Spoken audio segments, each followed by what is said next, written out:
स्वागत कर जाओ टॉप 4 फाइनलिस्ट, संगीत के सूरज, संगीत के तूषा, संगीत के बुलेट और संगीत के नितेश के, और साथ ही साथ उन लोगन के जे ट्रेनिंग देलन, उन लोगन के गुरु मनोहर सिंह, रिन्नी चंद्रा, विकास तिवारी और ममता राउत के।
आज के दिन, आज की रात, कयामत की रात, एगो सरताज की रात। आज एगो ताज मिली, एक सरताज के, भोजपुरिया सरताज के गुरु और चेला लोग। 4 गो पार्टिसिपेंट बाड़न, फिनाले चलता। ममता का कहू भैया, दिल में बहुत एक्साइटमेंट बा और बहुत दिल धक धक करता, और ऐसा लगा था कि ये मेरी नारी शक्ति की ही जीत हुई। तुषा, गुरु से इतना बड़ा आशीर्वाद भेटा गया, का कहू? बहुत खुशी हो रही है, और इसका पूरा श्रेय मेरे गुरु, मेरे माता पिता और महागुरु को जाता है कि आज मैं इस मुकाम पर हूँ। बहुत बहुत धन्यवाद। मनोहर बाबू का कहबा आज की रात रउआ लोगन कितना तपस्या, इतना मेहनत, इतना हम देखनी बैक स्टेज रिहर्सल, अलग से रिहर्सल हॉल में लड़का लोगन के तैयार करत, कैसे लगा था भैया हो उत्तर प्रदेश बिहार यहाँ दूठे बा प्रदेश, लेकिन ये बतावल चाहता नहीं कि विजय होई तब लौह पुरुष जे कहल जाले किसान के पुत्र, किसान के बेटा सूरज कुमार जीत के जाइए यहाँ से। आज गुरु लोग अपन असली नकाब निकाल लेलन, आज सीधी बात करताड़न, ये कहताड़न कि आज सूरज जीती है। सूरज का कहबा गुरु का इतना बड़ा आशीर्वाद भेटा गेल। सबसे पहले तो ऐसा लगा था जैसे हमारे बिहान हो गई बा। ओहो। और हम जब सिलेक्शन देवे गई रही तो हमरा के कबो इतना उम्मीद ना रहे कि हमारे कबो सिलेक्शन हो पाई, लेकिन माता रानी के आशीर्वाद से, हमारे गुरु लोगन के आशीर्वाद से हमारे सिलेक्शन भइल। ओकरा बाद भी हमारा उम्मीद ना रहे कि टॉप 4 में हम कभी आई, लेकिन माता रानी के आशीर्वाद से, हमारे माई पिताजी के आशीर्वाद से आज टॉप 4 में बानी और हमारा के आशा ना पूरा विश्वास बा कि ये ट्रॉफी हम जीतते जाए।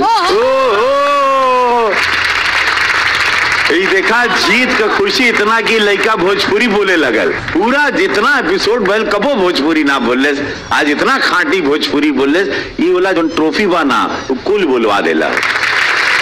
रिनी का कर सबको याद होगा कि बुलेट इस सीजन का पहला कंटेस्टेंट था और मेरा पहला चेला था, तो जैसे इसने पहला सुर लगाया था मुझे पता था ये बच्चा मुझे यहाँ तक तो लाएगा, फिनाले तक, और इसमें कुछ खास बात है वो सभी समझते हैं। सो सब समझ गए होंगे मेरे पास बुलेट है, किसी और के पास बुलेट नहीं है जो सबसे तेज है। बुलेट का कहबा बस ये कहम कि इज्जत सम्मान के बात बा। अब जब हम ऑडिशन देवे आई रही तो मेगा ऑडिशन में बुझाइल ना कि हमार सिलेक्शन होई कि ना होई, लेकिन हमें हो गई और मेहनत करत करत करत करत हमें पहुंचनी और बहुत डर लागत रहे अंदर से, बाकी जब पहुंच गई तो बस इज्जत के बाद एकदम गार्दा कर देवे के बा। वाह वाह वाह, बहुत बढ़िया। विकास तिवारी हो गुलाबी में बड़ा सुंदर लग रहे हैं आज, बड़ा क्या कहबा भैया जोना रास्ता के हमने के शुरुआत के लिए रहनी है जहाँ चले के ओकरा मंजिल से कुछ दूरी पे हमने के खड़ा बानी जा, और ये हमारे आशा ही नहीं पूर्ण विश्वास बा कि ट्रॉफी नीतीश राणा और हमारा टीम में ही आई। नीतीश का कहबा हमके लगा था कि हम जग जीत ले बानी, हमरा पर हमार चाचा, हमार भैया, हमार गुरुजी, हमार माता पिता के बहुत ही आशीर्वाद, यही से लगा था कि हम ये ट्रॉफी जरूर जीत के लेते।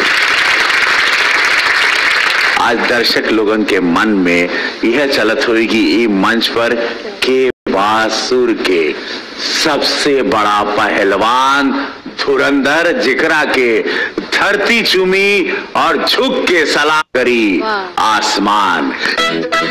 जीतेगा तो बुलेट ही। सूरज के गाना बहुत ही अच्छा लगता है, सूरज ही जीतेगा। सूरज के साथ मेरी ढेर सारी विशेष हैं और वो विनर बने, बस यही चाहती हूँ। मेरा फेवरेट राणा है और वही जीतना चाहिए। I am very happy for Suraj और मैं दिल से चाहता हूँ कि वो जीते, तो सूरज बेस्ट। मेरा जो फेवरेट है वो है नीतीश राणा, मुझे उम्मीद ही नहीं पूरा विश्वास है कि वो ही जीतेंगे इस फाइनल को। मेरी फेवरेट तुषा है और मुझे पूरा यकीन है कि वही जीतेगी। मुझे पूरा यकीन है कि बुलेट ही जीतेगा।